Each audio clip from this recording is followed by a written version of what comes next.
Hi అండి, welcome to my channel. నమస్తే. ఈ వీడియోలో ములక్కాడ రసం చేసి చూపిస్తాను. చాలా హెల్దీ, ట్రై చేయండి.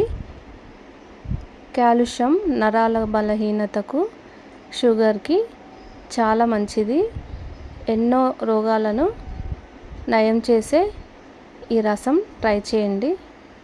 ములక్కాడ ఆకులు కూడా 300 రోగాలని నయం చేస్తుంది. ఈ ములక్కాడని కట్ చేసుకొని పొట్టు తీసేసుకొని నీట్గా వాష్ చేసుకొని కుక్కర్లో వేసుకోవాలి. టేస్ట్ కూడా చాలా బాగుంటుంది. ఇలా చేయండి. హెల్దీకి హెల్దీ, టేస్ట్ కూడా సూపర్గా ఉంటుంది. ఇలా టమాటా ముక్కల్ని 4 టమాటాలు తీసుకొని ముక్కలు కట్ చేసుకొని వేసేసుకోవాలి. అల్లం ముక్కల్ని వేసుకోవాలి. 1 స్పూన్ మిరియాల పొడిని కూడా వేసేసుకోవాలి. రుచికి సరిపడా సాల్ట్ని కూడా వేసేసుకోవాలి. నేను 1.5 స్పూన్ సాల్ట్ వేసుకున్నాను. 1 స్పూన్ పసుపు వేసుకొని తగినన్ని వాటర్ పోసుకొని మూత పెట్టేసుకొని 4 లేదా 5 విజిల్స్ వచ్చే వరకు ఉడికించుకోవాలి. వీడియోని అయితే లైక్ చేయండి. ఫస్ట్ టైం చూసినట్టయితే సబ్స్క్రైబ్ చేసుకోండి. ప్లీజ్ సపోర్ట్ చేయండి వీడియో మొత్తం చూసి. ఇప్పుడు స్టవ్ పై నుంచి కుక్కర్ తీసేసుకొని చల్లారిన తర్వాత ఇలా స్ట్రైనర్లో వేసేసుకొని కింద ఒక గిన్నె పెట్టేసుకొని స్ట్రైనర్లో పోసేసుకొని ఇలా ప్రెస్ చేసుకుంటే లోపల ఉన్న గుజ్జంతా వచ్చేస్తుంది, కిందికి జారిపోతుంది.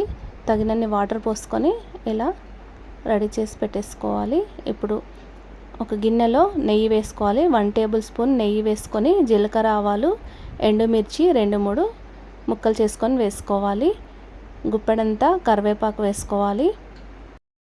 కచ్చా పచ్చాగా దంచుకున్న వెల్లుల్లి రెబ్బల్ని 2-3 తీసుకొని ఇలా చేసుకొని వేసుకోవాలి. ఇప్పుడు ఇందాక రసంలో పసుపు వేసుకున్నాం కాబట్టి ఇప్పుడు కొద్దిగా పసుపు వేసుకోవాలి. వేసుకోకపోయినా పర్వాలేదు. చిటికెడంతా పసుపు వేసుకొని కలిపేసుకోవాలి. సన్నగా కట్ చేసుకున్న ఆనియన్ ముక్కల్ని వేసుకోవాలి. వేసుకొని ఇవి కూడా కొంచెం ఫ్రై అయిన తర్వాత రసం పోసేసుకోవాలి.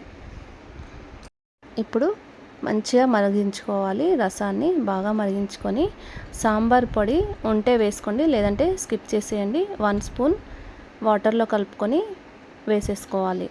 బాగా మరిగించుకోవాలి. ఫైనల్గా కొంచెం కొత్తిమీర వేసుకొని స్టవ్ ఆఫ్ చేసుకుంటే ములక్కాడ రసం రెడీ. ఈ వీడియో నచ్చినట్టయితే లైక్ చేయండి, షేర్ చేయండి, సబ్స్క్రైబ్ చేసుకోండి. మీరు ట్రై చేసి కామెంట్ పెట్టండి ఎలా వచ్చిందో. బెల్ ఐకాన్ క్లిక్ చేయండి. ప్లీజ్ సపోర్ట్ చేయండి.